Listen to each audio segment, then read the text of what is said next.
जय हिंद दोस्तों, मैं हूं Pankaj Singh. Clear prints and mains channel पर आपका स्वागत करता हूं और इस वीडियो को लाइक करें, चैनल को सब्सक्राइब करें और बेल आइकन को दबाना बिल्कुल ना भूलें। और आपको इम्पोर्टेंट और अच्छे टॉपिक लगातार मैं आपको समझाता रहूंगा और देता रहूंगा उसके बारे में नॉलेज।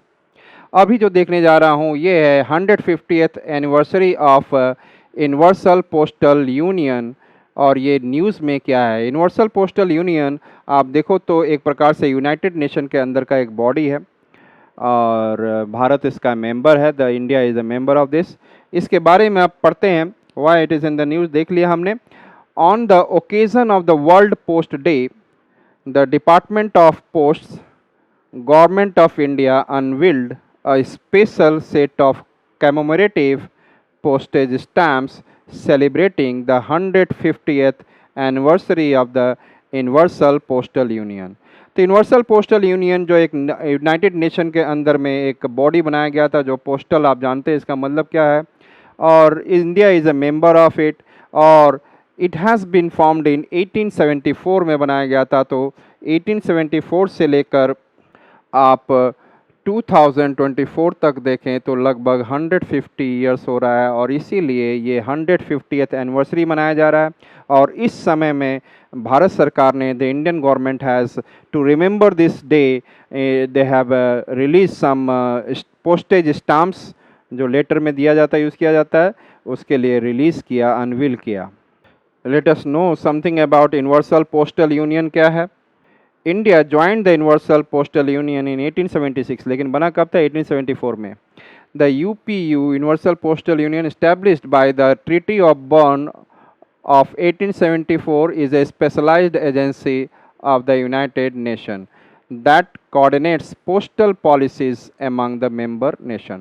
तो मेंबर नेशन जो भी हैं यूनाइटेड नेशन के, उसके बाद में ये तो यूनिवर्सल पोस्टल यूनियन था, बाद में यूनाइटेड नेशन जब बना तो इसको भी एक स्पेशलाइज्ड एजेंसी जोड़ लिया गया। लेकिन ये कब बना था? यूनाइटेड नेशन तो आपको 1945 और उसके बाद रहा, लेकिन यूनाइटेड नेशन में बाद में जोड़ लिया गया, क्योंकि ये पोस्टल यूनियन के रूप में वर्ल्ड के लिए बना था कि जहाँ पे लेटर्स वगैरह आना जाना ये सारी चीज़ें।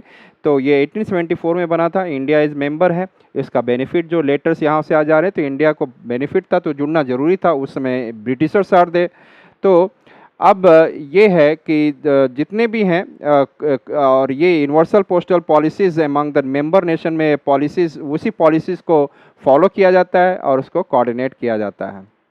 इन the addition to the world wide postal system में जो है इन्हीं को फॉलो किया जाता है। The UPU's headquarter are located in the Berne, Switzerland. Berne मतलब जो स्विट्जरलैंड का कैपिटल है, बर्न में लोकेटेड इसका headquarter.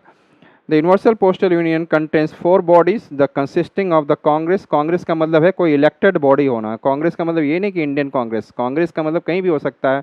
Elected body, group of people which are elected by the people, उसको बोलेंगे कि वो कांग्रेस हैं। द काउंसिल ऑफ एडमिनिस्ट्रेशन, साथ में वहाँ पे कुछ लोग होंगे, ग्रुप ऑफ पीपल जो एडमिनिस्ट्रेशन को चलाएंगे, उसको बोलेंगे काउंसिल ऑफ एडमिनिस्ट्रेशन।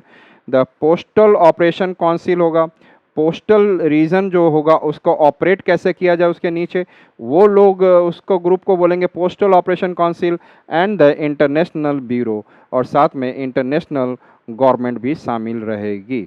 तो इसमें 4 हैं, कांग्रेस है, द काउंसिल ऑफ एडमिनिस्ट्रेशन है, पोस्टल ऑपरेशन काउंसिल है, and the international bureau. Intelligency bureau से आप कंफ्यूज नहीं हो जाना, it's not an intelligency bureau, it is an international bureau. Bureau मतलब इंटरनेशनल लेवल पर एक government department. It also oversees the telematics and express mail services. तो यहाँ पर अभी टेलीमैटिक्स का मतलब है कि आप टेलीफोनिक कन्वर्सेशन जो वर्ल्ड वाइड हो रहा है उसको ओवरसी करने के लिए है। And express mail services, express mail services को एक कंट्री से दूसरे कंट्री तक पहुँचाने के ऑपरेटिव्स इनके पास है। So it also oversees the telematics and express mail service cooperatives. Each member agrees to the same terms for conducting international postal duties। और इंटरनेशनल पोस्टल ड्यूटीज़ के लिए हर एक मेंबर कंट्री जो है सेम टर्म्स को conduct करती है eight international level.